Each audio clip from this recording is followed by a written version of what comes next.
Wonderful. Um, Thank you, Samira. And again, Margarita y todos los que hablen el español pueden buscar interpretación y Mayra les estará traduciendo para que nadie se pierda este momento. We want each and everyone feel included. This is about URI. This is about radical inclusion. Nobody is outside this call. Nobody is outside of the network. We want to grow and have a very vital network that invites people in, again, because together we are stronger. And this has been a very busy time for us, and especially for the communication team. And communication team has been doing amazing things to bring the voice of URI. Dialogue is about listening, and it is about sharing and talking. So, Samira, tell us what has been happening. yes, indeed, Maria, this has been a very busy time of the year for everyone around the world who celebrates International Day of Peace. And this year we have been incredibly blessed to have strong partnerships around International Day of Peace and Nonviolence Day.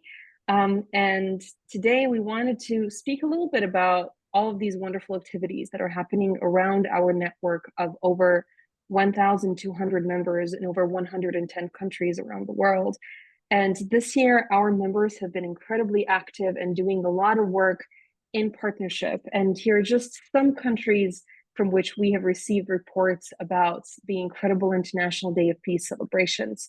We've had celebrations in the United States of America. We've had them in India, Malawi, Zimbabwe, Bosnia, Netherlands, Kenya, in the Horn of Africa, in Uganda, in Belgium, in France, in Serbia, and in so many other parts of the world.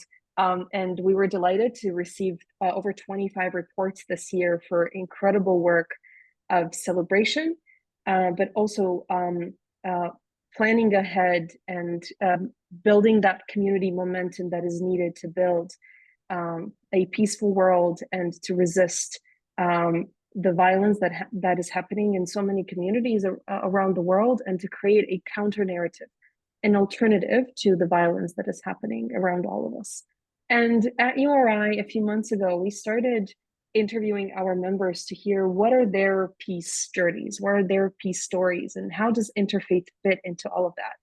And the head of that project was my colleague Isaac Campbell, together with two wonderful interns that we worked with over the past 3 months, Georgia and Lon, who are no longer with URI because they had to go back to school and we missed them a lot.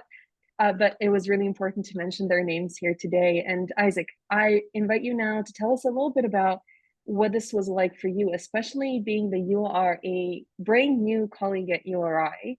And what did you learn about the URI network and the peace initiatives that exist? And what did you learn about our URI people? Thank you, Samira. It has been a really exciting journey on this project, both working with Lon and Georgia to develop what we're calling the Strength of the Network project, and to sort of uncover what the experiences of CCs around the world have been. And a couple, I guess, of the when we're doing qualitative research, one of the things that we were working on was developing themes that came out of these interviews, out of these conversations, to help, when you look at an interview and what people say, there are obviously the specific things and stories that they tell, but when you start to look at all those interviews together, there are these themes that develop. And so I wrote down in Georgia and Lon's initial sort of assessment of the 7 or 8 interviews that we conducted. These were the different themes that they identified, and I think they're pretty exciting. Youth engagement development, violence prevention and peace building, the role of URI as a connector, the relationship that regional coordinators have with CCs and individual members, personal connections really expand the URI network. A lot of our CCs discussed how and why they feel supported by URI. That URI's credibility helps them achieve their missions and expand what they're doing locally. And the network itself provides them a lot of visibility. And so just to kind of give you all a little background, as the communications team, one of our jobs is to help make sense of this and communicate these ideas and things to the public, to donors, to all different kinds of people. And so when we were coming up with this, we developed a vision statement. And the vision statement for this project is to gather information regarding the strength of the URI network itself, to re-articulate the value and impact of a global network of grassroots interfaith peacekeeping organizations. We're really working to focus on the CC's connections to URI, NGO partners, and other CCs, not the work of the CCs themselves. We're really trying to understand deeply what is so special about this network that we're building and growing, that grows each and every day with new members and new CCs. So this is the exciting part. We're continuing to work on this over the next 3 to 6 months. We're going to be continuing to conduct interviews, to work with regional coordinators to help come up with more samples and themes and information. While it's not a scientific study, it is going to help us. It is going to help inform a lot more information gathering and create useful resources. So if you're interested in being interviewed as part of this, whether you are an individual member or part of a CC, I'm going to put in the chat a link that you can sign up. We've got a lot of work on our plate right now, so don't worry. This won't be something that we're going to try and get done like in the next week. It's probably going to be over the next 3 to 6 months. But I'm going to go ahead and put that link in the chat when I can pull it up here. And please go ahead and sign up if you're interested. You'll be working directly with me to do that. But there is the sign up form in the chat. And then also we wanted to share a little bit of what those interviews look like. So there's a short video that's kind of sharing the different responses that we got from one specific question that I think was really appropriate today that Georgia will share. So Isaac, do I Yeah. understand well? Any person on screen can be featured in an interview, right? It's not Yeah. about this very special person. In URI, we are inclusive. Is anyone can jump in and say, Isaac, record me. I want to send my message, and this person will be featured, right? Yes, that's right. And we encourage a lot of we want depth and variety in the people and the experiences that we're talking about. So some of our interviewees are brand new to URI, others have been around for a long time. Everyone's experience is valuable and different and important to help us understand the breadth of the impact of the network and what it's like for people. So whether you're brand new or you've been around for a long time, we would love to get the chance to talk to you. Thanks, Isaac. And there is a short video that I'm going to play now. Can you just set it up in a minute? What is it about? Yeah, so this is one of the questions from the interview. Let me pull up the actual question. The question, nope. The question is essentially asking what kind of actual interfaith collaborations are you witnessing? Like how are you witnessing interfaith occurring in your CC? What are you seeing? So there's some stories, there are also some insights. So there's just 3 little samples from that, but trying to see what exactly people are witnessing in terms of watching people of different faiths around them come together, and what does that look like?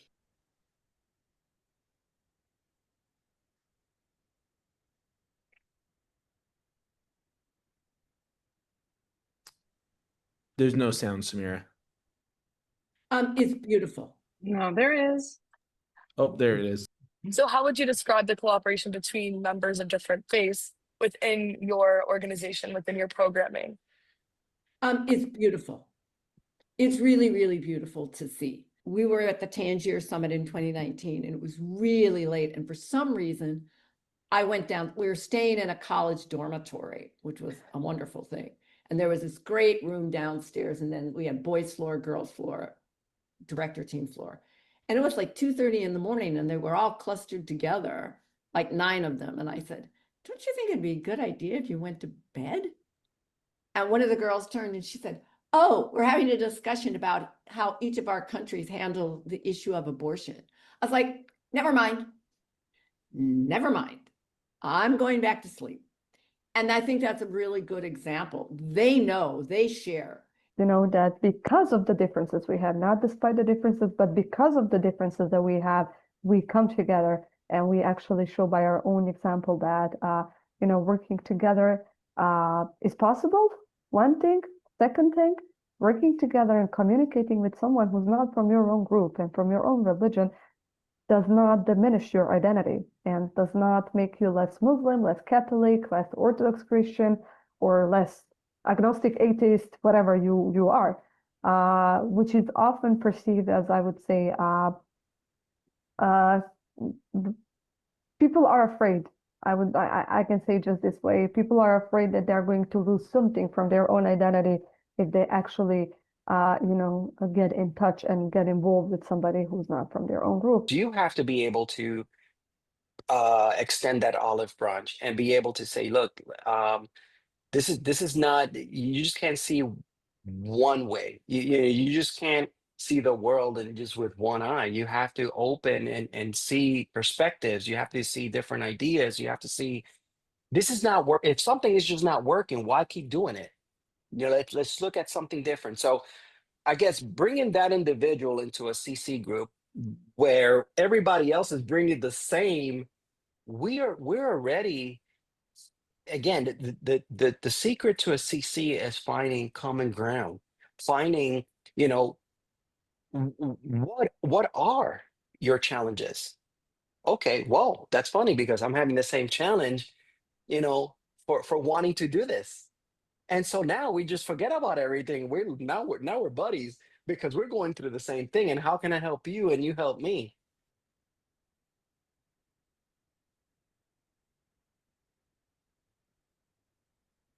Thanks, Isaac, for doing this lovely series of interviews and preparing this just short snippet of what these conversations were all about and what's the impact we're trying to showcase of what diversity coming together and trying to fix the world really looks like through the network of URI.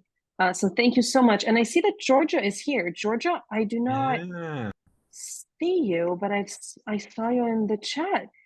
Are you able to unmute and say hi? Say hi, Georgia. Hi. Good morning, Good everyone. morning. It's so Thank you for nice the to see videos. you. Amazing. It's nice to Yeah. see you too.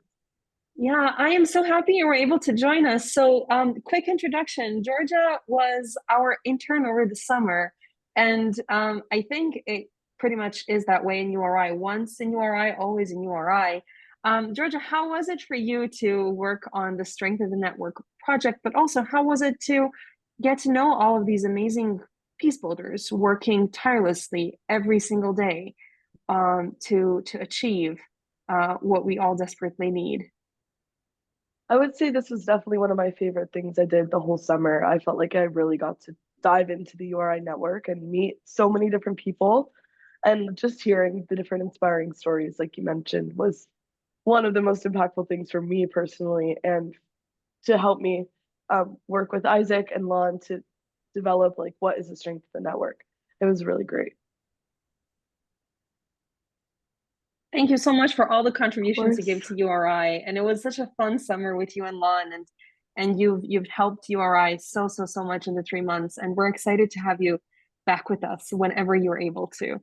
So thank you so much for doing that. And please make sure to fill out the form that Isaac shared with us. Isaac, I'll ask you to share it again in the chat box, just as a refresher for everyone. Please reach out, tell us if you'd like to be Yes. interviewed, and Get interviewed. share your stories with, yes, get interviewed. Share stories with the rest of the network. And I know that there are two people who really wanted to join us here today. And the two of them were busy with other things that prevented them from coming today. And we really want to make sure that their voices are included in this conversation because they are the leadership of URI. Karen Walker and Eric Rue. Karen as the executive director of URI and Eric Rue as the Global Council chair. And they sent their video messages to us. And I'll share my screen just to give you their messages for International Day of Peace before we start with conversations about how all of you celebrated International Day of Peace in your communities. So give me a second. You see my screen? You do, Samira. Okay. I hope you'll hear what I have to play now. Okay. Enjoy. Again. Executive Director of. Thank you very much. My name is Karen Volker, and I'm the Executive Director of URI. And on the International Day of Peace 2025, I would like to really just commend all of our cooperation circles for the wonderful work that they're doing each and every day, not just on the International Day of Peace. Everything that URI does contributes to building a world of peace, justice, and healing. And as we think about the work that we're doing today and as we're celebrating, I want us to think about what more we could do. How can we really be contributing to making the world a better place? I think that right now, with everything going on in the world, URI has a very important role to play. The world is on fire, essentially. There's things happening all over the world in each and every country that demand our attention. And as interfaith actors working together across divides, we have the potential to really make an influence in our communities. And so I am encouraging you, our cooperation circles, to do whatever you can in your communities to change the way people think about violence, to change about Good the day, language that they're sisters using and brothers, when for they're talking this to each other and about International Day of Peace. we need to be sharing. And the question I would start with is... Samira, we are mixing the two videos. I am not sure what is happening. I'll take a break to see what's happening. Okay. So we are open to difficulties and to deal with them. So you are hearing Karen, soon we will hear Eric, but also we are going to hear your voices. And I have a surprise. We are also going to hear partners, Pace and Bene, Charter for Compassion, and Arigato, because even though we say our cooperation circles are doing amazing work, and we have 1,244 cooperation circles in the world, that's not enough. We need to build cultures of peace, justice, and healing in collaboration with others. So while Samira is solving the problem, I want to acknowledge the very many efforts that are taking place outside URI. And because we are sharing purpose, we are together. And the more together and the more collaboration among different interfaith organizations and interfaith efforts, the better. That's why our Principle 11 says we seek and offer collaboration with other interfaith efforts, because it's not alone URI, it's everybody together that is going to bring the change. So Samira, are we ready for the videos?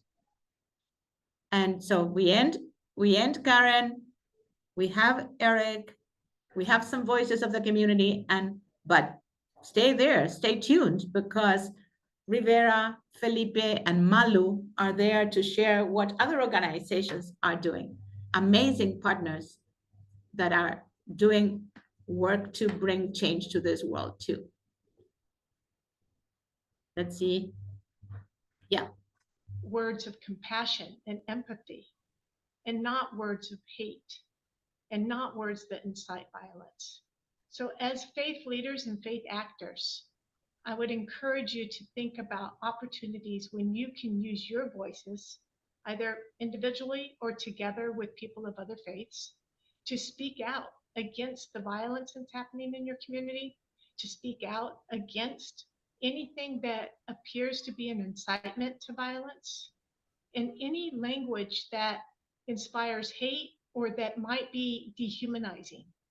Because when people use language that's dehumanizing against any other group of people, it creates a permissive environment for violence against that group of people.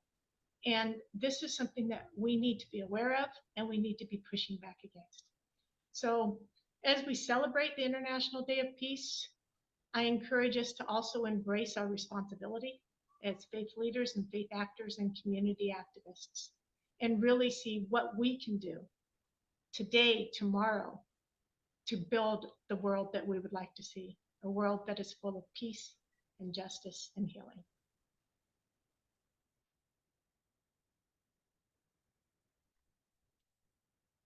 That was a message from our executive director, Karen Walker. And now we go to hear the message of our Global Council Chair, Eric Rue. And they are so good working together that their voices were. Good day, sisters and brothers, for this International Day of Peace. And the question I would start with is, celebrating International Day of Peace, are we crazy? I mean, there are so many conflicts nowadays in the world that some of us, or maybe all of us, may think that celebrating peace is a bit odd. Nevertheless, there is something we should never forget. Peace always coexisted with war. War is a symptom of insanity, a very bad symptom, but still a symptom of insanity. When there is sanity, you have peace. So we could say that on one side, you have places on the planet where sanity is higher than insanity, and other places where insanity is higher than sanity, and then you have wars. What are we doing as URI and as every CC of URI? We are bringing more sanity. What you are doing every day with your cooperation circles is exactly what needs to be done to bring more sanity. Each time we work together, each time we make sure that people get along well or better, each time we set the example of people from different faiths, different cultures working together, we are changing the world at a certain level. Certainly, it's not enough. Certainly, we could do much more, and certainly we have to do much more. And it's not with what we are doing now that we are going to end a culture of war which coexists with culture of peace on the planet. But still, we should acknowledge that what we are doing is something that needs to be done. And that at the end, if we are fast enough, if we grow enough, we will make it. So celebrating peace today is not only like pretending that peace is everywhere. We know it's not the case. Pretending that there is nothing to do to end the wars which are ongoing. Not saying that, but it is celebrating the fact that as a network or as a movement, we are doing things that go into the right direction, and that we need to amplify these things to the point that we will make it and we will have a culture of peace, justice, and healing for the earth, human beings, all living beings. And that is what is called the health approach in URI.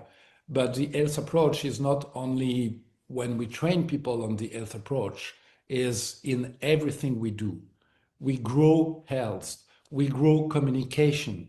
When people are in communication, they are not at war. It is only when communication is broken that wars can happen. And it takes time to create wars, and it takes time to recreate communication, and that is what we are doing. So I'm very glad we have this gathering today, and I really hope that next year we will celebrate more victories of sanity against insanity and of peace against war. Thank you very much. Indeed, celebrating the victory of sanity over insanity. Maria, I turn it to you now for our conversation with partners. Good. So I repeat, and I have heard many times, both in the interviews and in what Eric and Karen said, is together. This is something that we have to be very conscious. We do things together. And so it's together within URI and together with others outside URI. And we are moving or trying to bring the change. Sanity instead of insanity. So I invite Rivera Sun from Pache and Bene. It's an organization that we have learned to love and care about, and feel that they are deeply rooted in our principles and doing work that is complemented to what URI is doing. So Rivera, please. Thank you, Maria and Samira, and everyone on the call today. Thank you for your great work around the world. It's very inspiring to me. It's hard work and it's necessary work. So we are really excited to get to know the URI network better through our collaboration on the Campaign Nonviolence Action Days between September 21st and October 2nd. Because, you know, if peace is one of the goals that we have, nonviolence gives us lots of tools for getting there. If peace is the ends, nonviolence is the means that we get to that goal with. So during Action Days, I'm just going to share my screen and give you a glimpse of what's going on around the world, which some of you URI folks are part of. We've been around for 11 years. I hope that was right. And we work to build a culture of peace and active nonviolence, free from war, poverty, racism, and environmental destruction. This year, there are 5,637 actions and events happening towards that goal, as people are working to practice nonviolence towards themselves, others, the world through nonviolent movements for change, and the earth through ecological actions.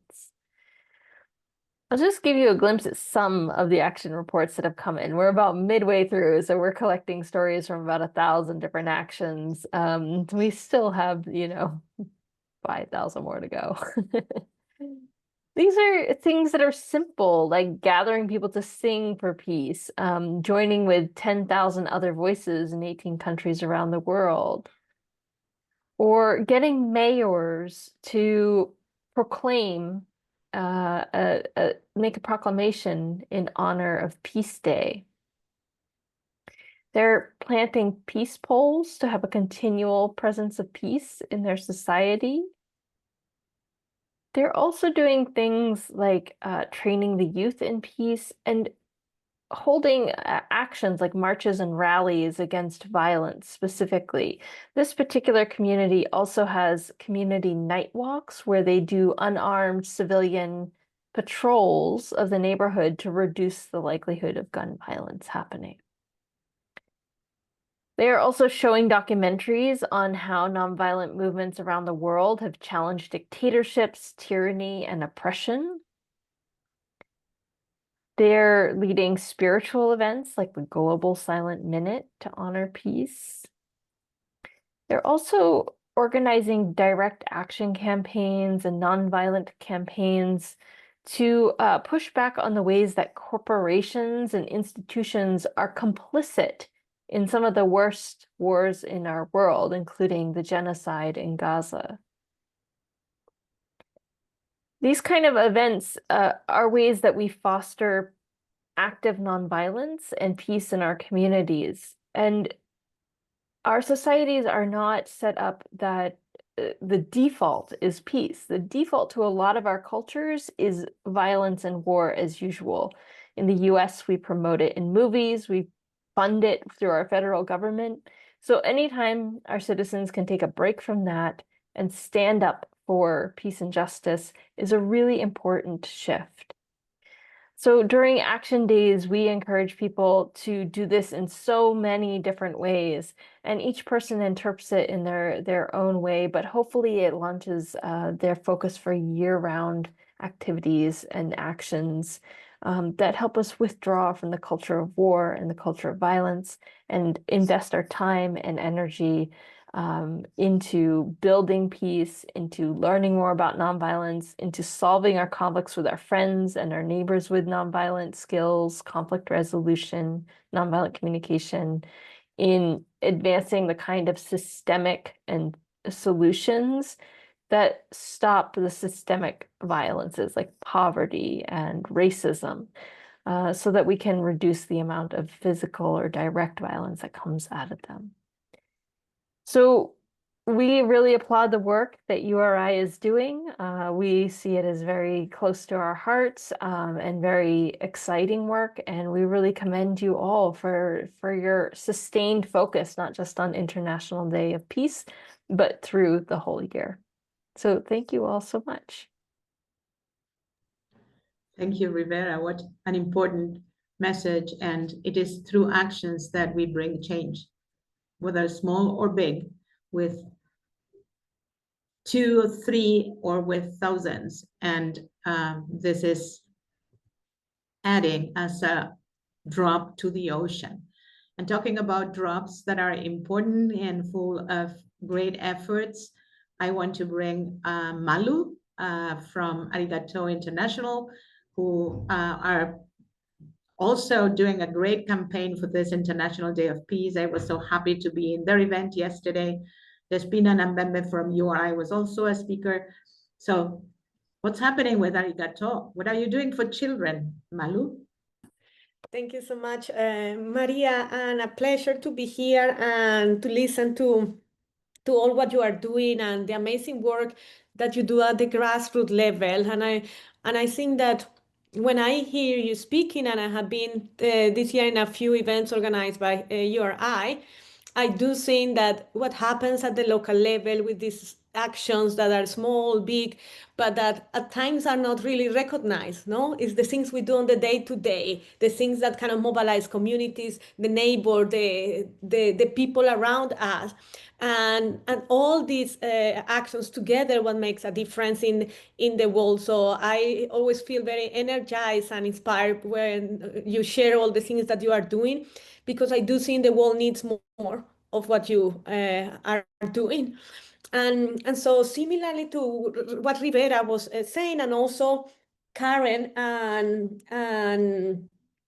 your board member, Eric, regarding the state of the world, what is happening in the world today, and in particular, what happens to children, which is the area of work of Arigato International, with so many wars going on. 473 million children are living in conflict-affected contexts. This is 500 million children.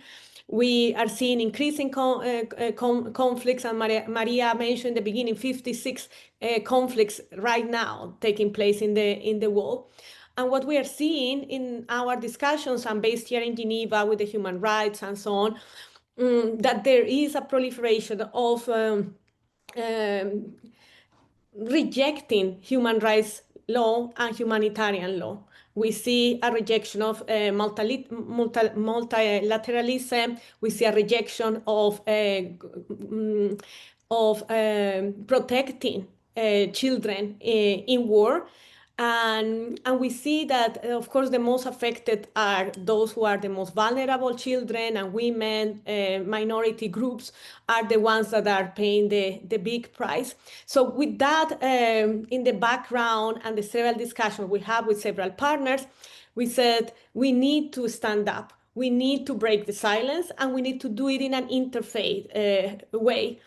And I remember in one of the meetings we had with a consortium that we hold on early childhood, Professor Anand Rambachan, that you might know, he's a professor of religion in the US.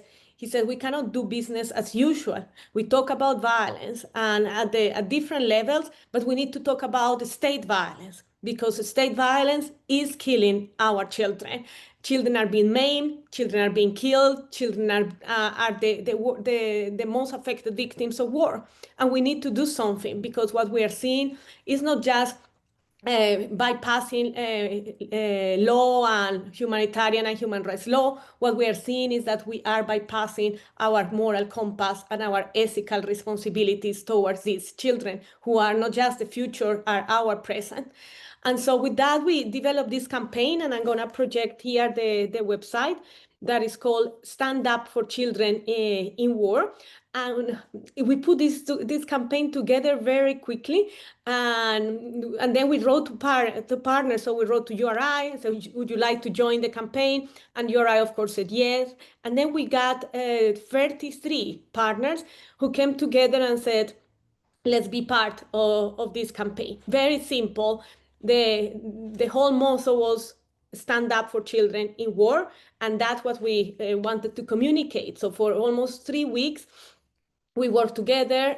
Here, all the partners that were have been part of the campaign, including UNICEF, UNHCR, the Office of the High Commissioner for Human Rights, but also many faith-based organizations. And then what we did was to develop different, and it was in the framework of the International Day of Peace. And we put together resources. Some of the partners also shared several resources, materials, activities of what people could do with children to talk in sensitive ways about war. So how we can raise consciousness, how we can raise awareness about the impact of war on children, how we can ignite hope also, and how we can act together. So there were several resources in here for religious leaders, ideas for peace ceremonies, sermons, talking points for young people, and then several other resources shared. And then we started to see how partners started to mobilize. Our goal was really a mobilization, how we can mobilize consciousness, ignite hope and action. We had an event here in Geneva on the 22nd this week with several permanent missions, religious leaders, attended by several ambassadors. And it was really to raise awareness on the impact of war on children, but also to ask for accountability of governments, and also the engagement of faith communities to speak up for children in war. And then we put together a statement, and a joint statement, and URI is part of this statement that has been signed by around 160 organizations, UN agencies, former members of the Committee on the Rights of the Child. You can see names here. You are still able to endorse the statement if you would like. I'm going to share the link. And what we are doing with all these, we had yesterday an online event that Maria mentioned, where we shared experiences from Haiti, Ukraine, DRC, migrant children in Venezuela, living in Brazil, Sudan, and others, and also reflections from religious leaders about the moral imperative and the ethical responsibility to act. So now what we are doing, and I think it's an invitation also for URI, is then how we capitalize on this mobilization, in this awareness that I think we have managed to create. I see many people are saying we need to do more, let's do more. We are going to be here in Geneva working with several partners and the Office of the High Commissioner for Human Rights. There is the annual Day on the Rights of the Child taking place in March next year, which will be on children and armed conflict. We want to have the voices of faith communities. We think that when humanitarian and human rights law are failing us, the voices of faith communities are the only thing left we have. And those voices need to be loud and clear, and we need to be more united now to protect children in war. And children affected all kinds of violence. We're talking about children in war at the moment, but all kinds of violence. But I do think if there is anything that is needed, is that we stand up and do more together. So we are really looking forward for ideas, how we can capitalize on this, do more together.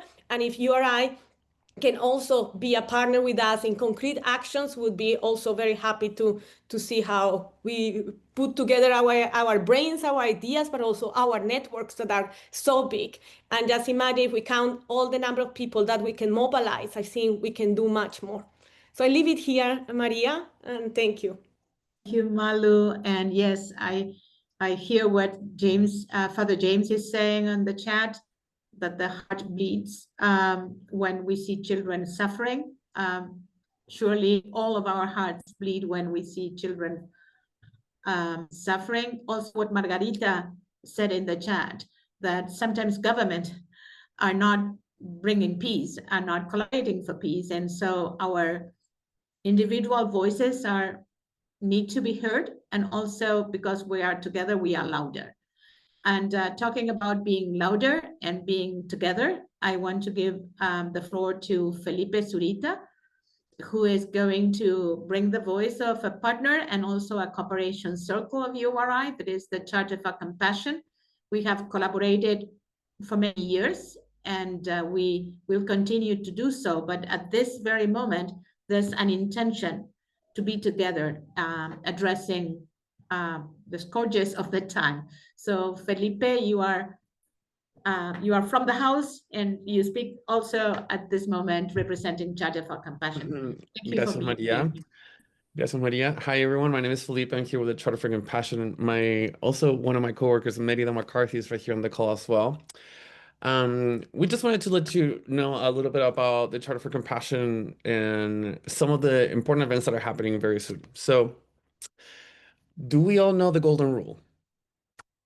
Right? Treat others as you want to be treated. Whatever religion you believe in, whatever spiritual tradition you might be part of, or even an indigenous culture, the golden rule has been around since the beginning of time as a basic principle of humanity, and how important and how basic yet critical it is to treat others as you want to be treated.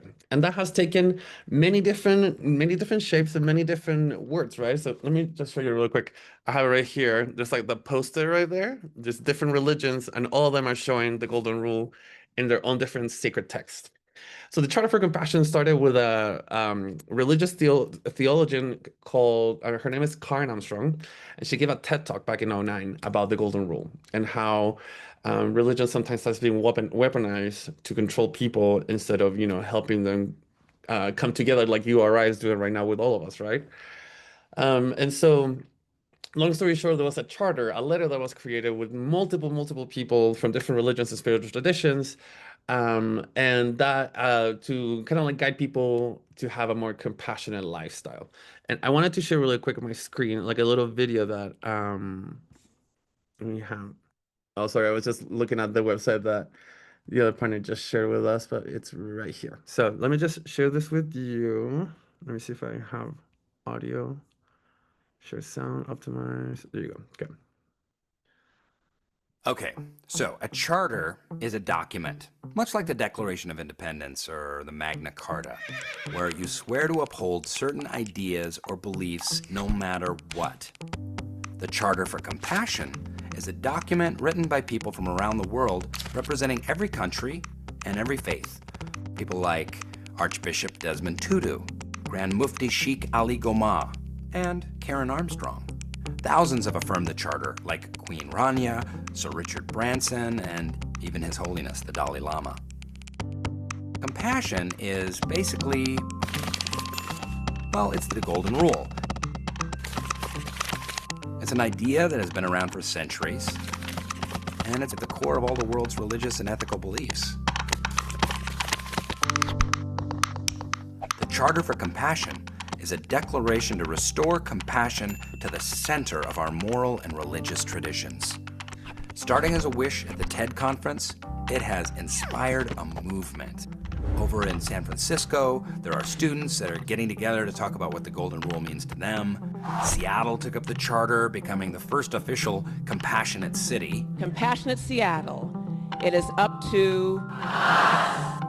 And in the US, the entire Presbyterian Church signed up, which is awesome. The Irish threw a compassion festival, and in South Africa, the Reverend Peter Story unveiled the charter at the World Cup. The Charter for Compassion has been endorsed by institutions as diverse as the Sydney Opera House, the Washington Cathedral, the Karachi Press Club, the Chautauqua Institution, and the Garden of Forgiveness in Lebanon. From Amsterdam to Pakistan, from Mexico to Dubai, Lahore to London, Toronto to Tel Aviv, I mean everywhere, millions of people around the world are coming together to make the Charter their own. And now, we're looking to you. Do you want your own school, community, city, or country to be more compassionate? Go to charterforcompassion.org to find out how.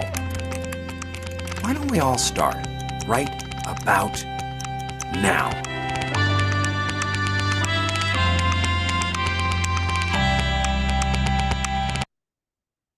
So that's a kind of like a quick little, video about the Charter for Compassion. But so as I was, one of the things that I've realized by working on the Charter for Compassion is we have, you walk down the street and you see a person in pain, and you understand that they're in pain. That's sympathy.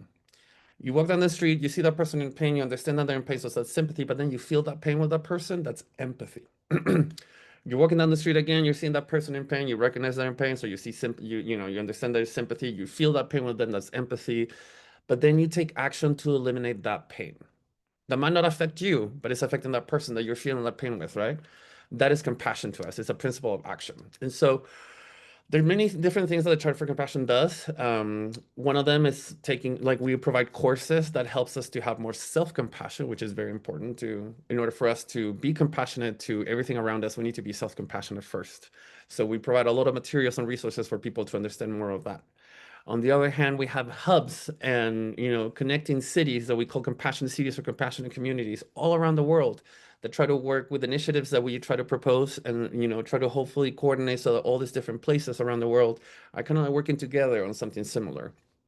And for just as Maria was saying, we're having a more intentional partnership together. We have signed a memorandum of understanding a long time ago, back in like 2018 or something maybe.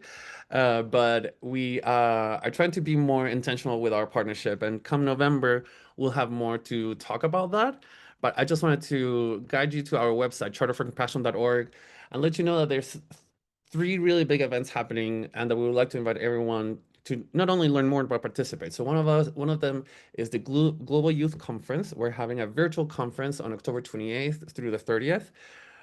This is a conference obviously dedicated more to the youth, but everyone is invited. Lots of different incredible speakers and breakout sessions and training sessions. And that is offered right there on October 20th through the 30th and the platform that we're using is Ring Central. So it's a pretty great virtual conference platform. So the charter, as you saw in the video, it's a document, it's a letter. And since it was created in 2009, there's plenty that has happened in the world. There's plenty of vocabulary that has been updated. And we saw necessary to also update the charter. So we're having the unveiling of Charter 2.0 in a sense, the new letter on November 12th, and everyone is invited to see and to participate on that. And last but not least, we have our Global Gala and the Carnegie Armstrong Humanitarian Awards that are happening on November 15th. And let me just show you the 4 awardees that we have this year are Lila June Johnston, who is an incredible indigenous activist here in the US, Satish Kumar, an environmentalist in India, Lobsan Tenzin Negi, who is an incredible person that has dedicated his life to education of compassion, and especially now with the new cognitively based compassionate training, CBCT. That is a course that the Charter for Compassion has been trying to spread around in all the different communities, including URI. So if anyone is interested, you will, come November, you'll learn more about this. And finally, Rainn Wilson, who's if most people would recognize him as Dwight from The Office. Well, he's also a very, very incredible peace activist. And so he's also receiving the award. And so we're going to have this virtual gala on November 15th at 2 times so that people from different parts of the world can watch this. I'm always open to questions. Maria's always open to questions as well. Thank you, Maria, for giving us the time to share a little bit more about the Charter for Compassion with all of you. Thank you, Felipe. And I hear you when the compassion is action. And I know that we all have a compassionate heart and that we are doing, again, actions, big or small, to bring change or to bring peace to ourselves, our families, our communities, our country, our world. And so we will be talking about this. And because we are a group, it's a little bit difficult to hear all voices. We want all voices to be heard. So we are going to do magic, and you will be in a breakout room for 5 to 7 minutes and share the actions that you are taking for bringing peace to the world. I loved Felipe, the sympathy, empathy, and compassion. Yeah. So how are we doing actions that bring peace? And I'll be the magician behind sending you to all the breakout rooms. So have fun. The groups are random, so I have no idea who you're going to end up in the room with. Enjoy the conversation for 5 to 7 minutes, and I'll be bringing you back to the plenary all together. Have fun, and be ready to share more about the actions that you want to take. And some of them are in the chat, but great that you have voice. Awesome. Have fun. Have fun.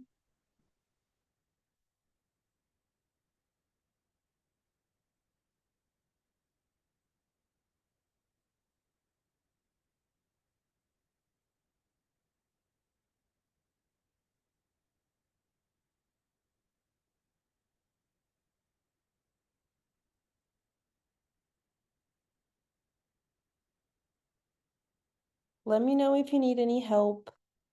So That's okay, Carol. Don't worry. You can stay in can the you room. put me?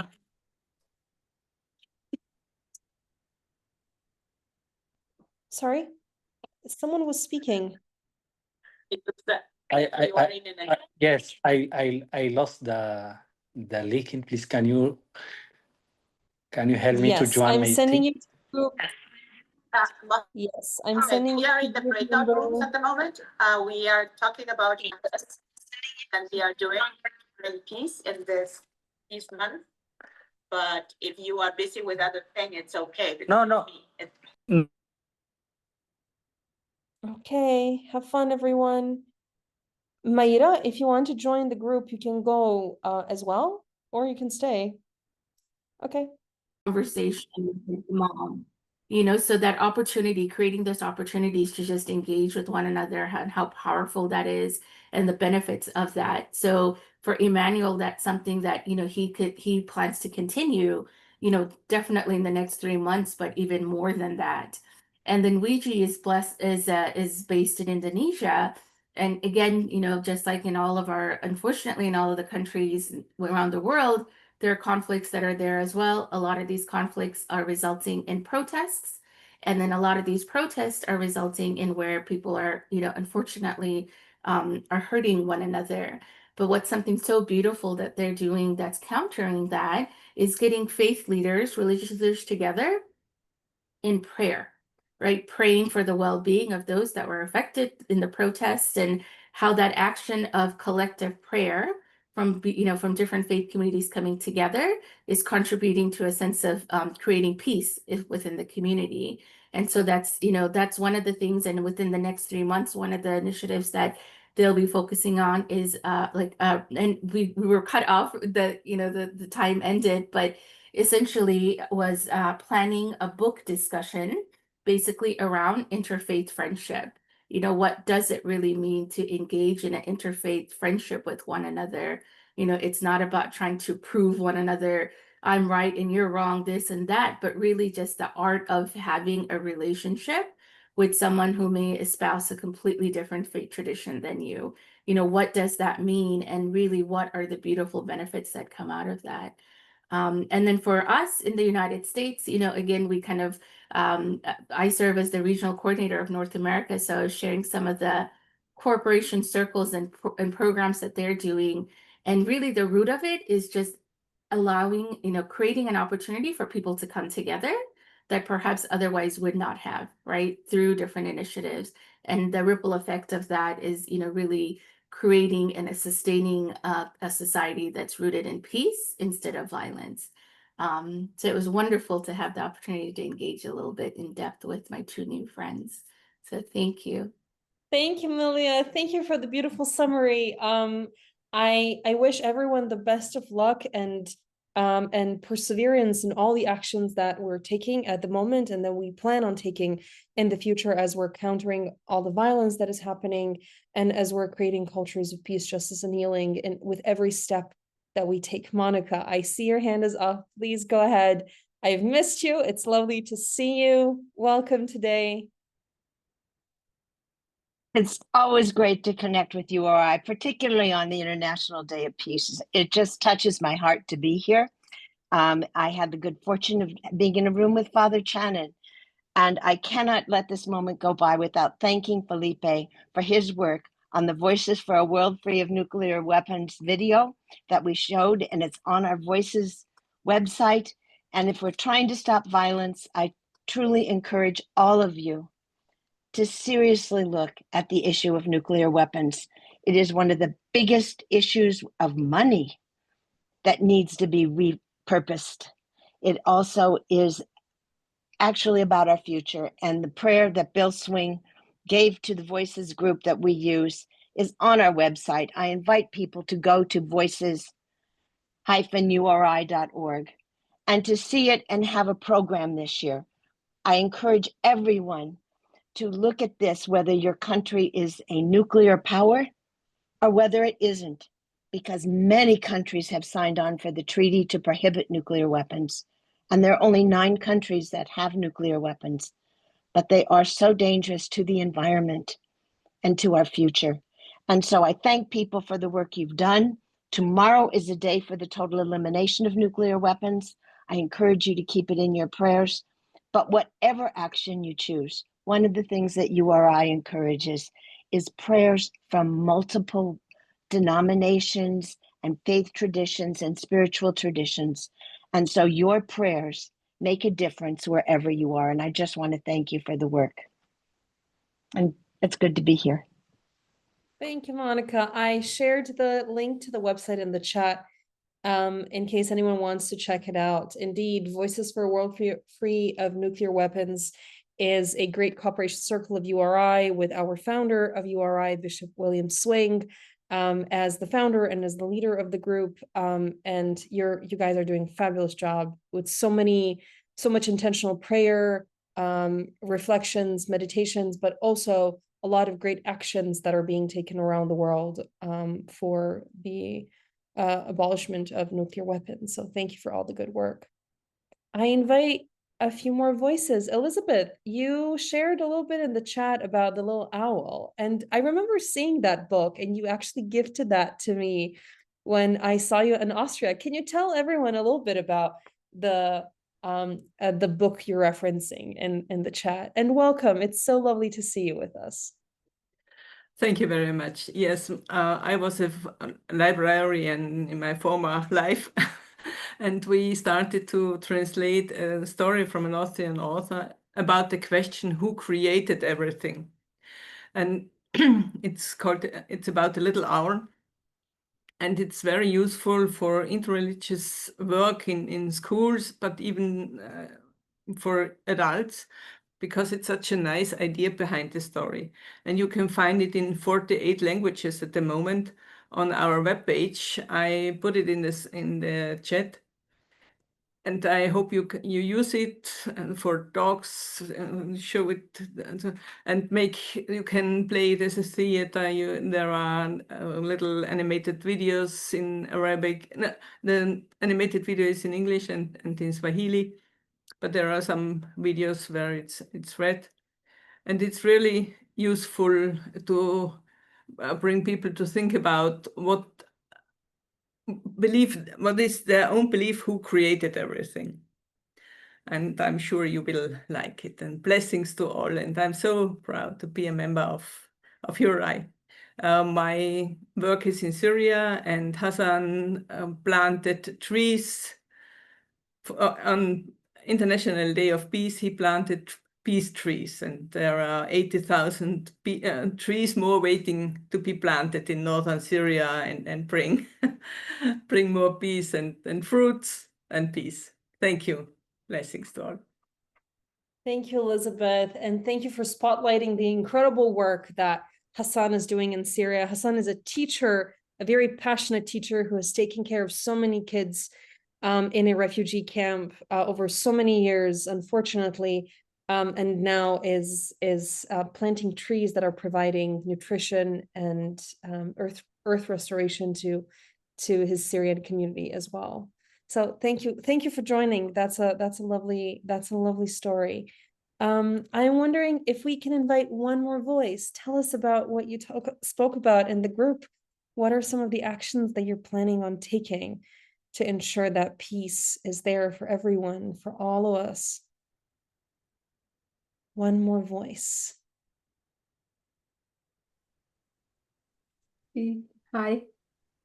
Hi, Yamuna, go ahead. Peace is a peace, no? So everyone need peace as a human body. We are different, only the our varying systems and languages only. Of every human being's features are the same. So if we need peace, please get together, hand to hand together, with all the religions, people, and all the nations in the world. That's my message for peace. Thank you, Jamuna. And Samira, just to bring something totally different, because we build peace in things that are very different.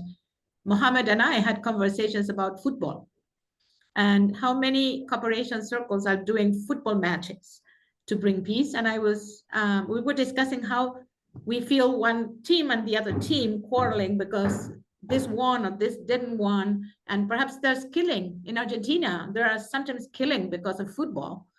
And this is so hilarious. This is terrible. And how can we build peace? By playing football in a different way. It's not competition, but it is about enjoying and having fun together. So there's efforts in Somalia and Djibouti of football for peace. And I have seen in Nigeria football for peace. And I have been in Rwanda as well. Remember EcoArts CC and their great idea for a World Cup that is bringing people together around the idea of peace and environmental protection? Yes, indeed. Everything that we touch can be used for good. It's up to us to decide that we're here to offer an alternative to the violence that we're seeing. And as we're wrapping up today's community call, I'll turn it to Maria to tell us a little bit about the plans for the future and the next community call. And while Maria is speaking, I will ask all of you to complete a poll that will show up on your screens. It is really important for us at URI to hear more about your experience, how this community call went. Did you learn something new? Did it inspire you? So I'm going to launch that right now and encourage you to fill that out as Maria tells us more about the future plans for the next community call. As Isaac was saying, well, it is about inspiring each other with the stories. And also, there are many things happening around the world that we don't know, and we should be knowing because this is hope giving. The network, the fact that URI is present in 114 countries, we incorporated Nicaragua last month, is hope giving. And so big or small, our efforts are impressive. And when we come together, we enjoy. I'm sure that everyone has enjoyed the different voices of different people from different parts of the world. At URI, we are trying to have these community calls more frequent and also to have training opportunities. So those that need to build their capacities to bring peace or to prevent violence are invited to trainings. Some of them are introductory, some of them are longer sessions and deepen. We have other environmental, and here we have the Queen of Climate Action, Lauren, inviting every month for Gathering for Earth.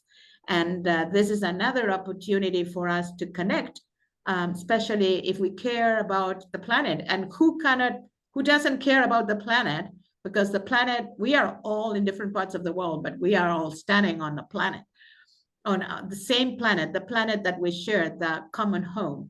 So yes, if you are focused on earth restoration, just come to the community calls that Lauren is organizing. Of course, at URI at this moment, we are super proud that of the youth that has joined us, not only as staff or global council, but how active the cooperation circles that have youth are and how much they are calling. And we have some representatives here with Mayra and staff, and Georgia and Pitch from Cambodia, and Wiji from Indonesia. So youth are racing, and there are a lot of opportunities for youth to be present and be together in this space. I always say that communications has grown to help URI. There was a time, Sally is here, we went faxes, right, Sally? We created URI by sending faxes back and forth with the PPPs. And now we have the opportunity to have Zoom calls and to be together and see each other. So this is an improvement in communication that has helped improved URI in connection. So let's keep that connection. Don't be afraid to reach out to us, to any member of the community. Go to the website, send an email, send a WhatsApp. If we have the opportunity, if we have the possibility, because communication has improved to give us the opportunity, let's use and to support each other, because we need to change this world and to bring peace to the world. So together we are stronger. Indeed, together we are stronger. Thank you all for coming. It was a pleasure spending this afternoon with you, and a wonderful, wonderful way to wrap up my Thursday. You've given me so much great love and energy, and I appreciate that, and I carry that with me for the rest of my day and for all the next days of my life that I will be working as an activist for and a peace builder in my local community in Bosnia, but also around the world. Thank you so much for coming. Special thanks to all of our partners who came together to help us amplify the message of the necessity of actions against violence and increasing compassion around the world, and compassion-driven actions that we all desperately need, and protecting children in conflict areas has always been important, but today, when we are able to see so much wrong that is happening around the world, never important than today. So thank you all for coming. To each of the 8 regions of URI. Thank you for the amazing translator, interpreter today, Mayra. Mayra, thank you for supporting that. Margarita, for coming all the way from Honduras with your Spanish voice, and everyone. Thank you, everyone. Sending you lots of love. Goodbye. Thank you, Sitan, Vijay. Bye-bye. Feel free to Good unmute night. and say Wait goodbye. for them. Thank you all. Thank you. You are great. Bye-bye. Continue the good work. Gracias. Bye, bye. Pendiente de enviar mi trabajo. Gracias, Margarita. Gracias por estar con nosotros.